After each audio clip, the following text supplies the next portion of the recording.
खोर्धा जिला टांगी को एनएसी दाबी रे राजरास्ता रे गर्जिला बीजेडी। टांगी बीजेडी पक्षरु आज एक विशाल शोभायात्रा आयोजित हो जाइछि। 500 रु अधिक जनसाधारण सह बहु बीजेडी कर्मी और नेता टांगी मधु मंगल पड़िया ठारू शोभायात्रा रे बाहरी टांगी ब्लॉक कार्यालय पर्यंत आसीथिले। राजरास्ता रे राज्य सरकार को विरोध रे नाराबाजी करिसंती। एहा परे ब्लॉक कार्यालय रे पहुंची राज्य सरकार विरोध रे बहु विषोद्गार करिसंती बीजेडी नेता। राज्य सरकार जानिशुनी टांगी को अवहेला करिसंती। टांगी को नवीन सरकार एनएससी मान्यता देइथिले मध्य मिछुआ सरकार जानिशुनी अवहेला करुछि। तेणु तार उत्तर टांगीवासी सठिक समय रे देबे, एहा कहि गरजिसंती बीजेडी नेता। एहा परे राज्य सरकार को उद्देश्य रे टांगी बीडीओ को देइछंती दाबी पत्र।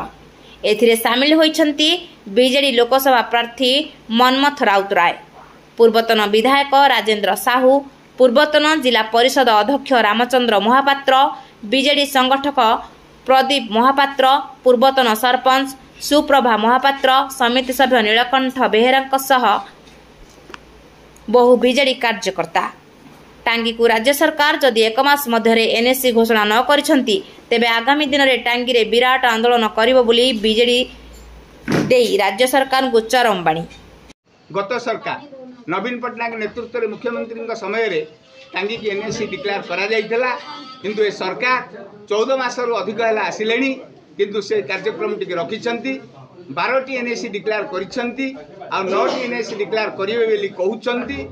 एवं सेतेबेले नवीन बाबू 52 एनएससी करथिले, 5टा एनएससी को अपग्रेडेशन करथिले, म्युनिसिपालिटी की करथिले।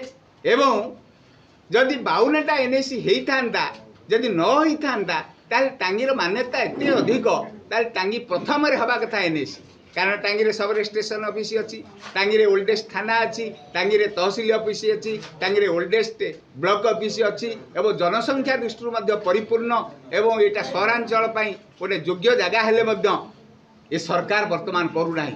मोहन सरकार किछि जानंती नाही बोली मु भाबुछि। से मुख्यमंत्री 12टा प्रपोजल आसिला, प्रस्ताव आसिला, ऑफिसर्स मान देले एनएससी हेबे, आज प्रपोज्ड एक्सेप्टेड न्याय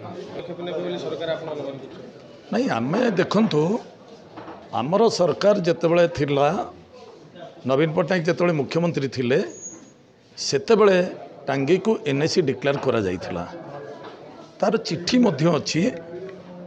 आमे से चिट्ठी माध्यम रे मध्य चिट्ठी को देखिकी रिमाइंडर मध्य मागी थिले। एबेकार सरकार माने मागी सारिबा परे ताकू मध्य मागिकी नेले।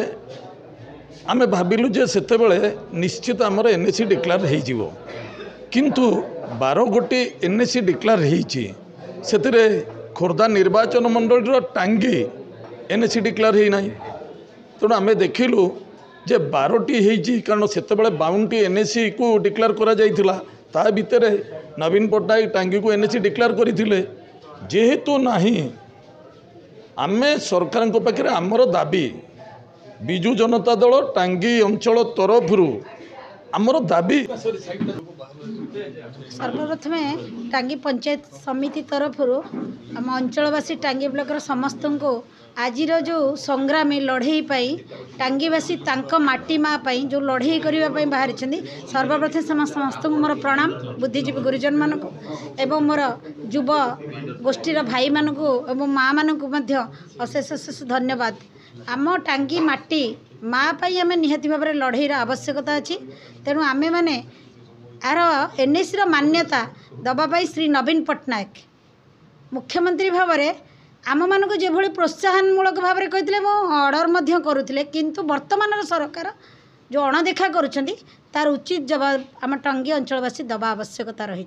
तेणु समस्त को अनुरोध करी आम टांगी माटी माँ सम्मान रखापी माँ ठू आरंभ कले, गाँ ठू आरंभ कले, यही ग्रामांचलटा जो भली सहरांचल भली बासिब ताहा ही प्रभु जगन्नाथ पाखे कामना करवा। वो सरकार पाखे आज जो दाबीपत्र देइछन्ति आम अंचलवासी ताकू किभली भाव में कार्यकारी हो समस्ते तत्परता हवा। ब्लॉक रे आमर दाबीपत्र आम गोटे पाइचु टांगी एनएससी उपरे। मु आ उपरे खाली एतिकी कहबाकू चाहूँगी आमको म्युनिसिपालिटी तरफ बहुत इनफॉरमेशन मगा है लास्ट 2 मास है आम प्रति टाइम रे इनफॉरमेशन दौचु मैप भी देचु आम भी आशा करूँ बहुत जल्दी टांगी गोटे एनएससी हो गोटे ऑफिस आम पाइबु। खोर्धा जिला प्रतिनिधि संग्राम रणक रिपोर्ट प्रयाग खबर।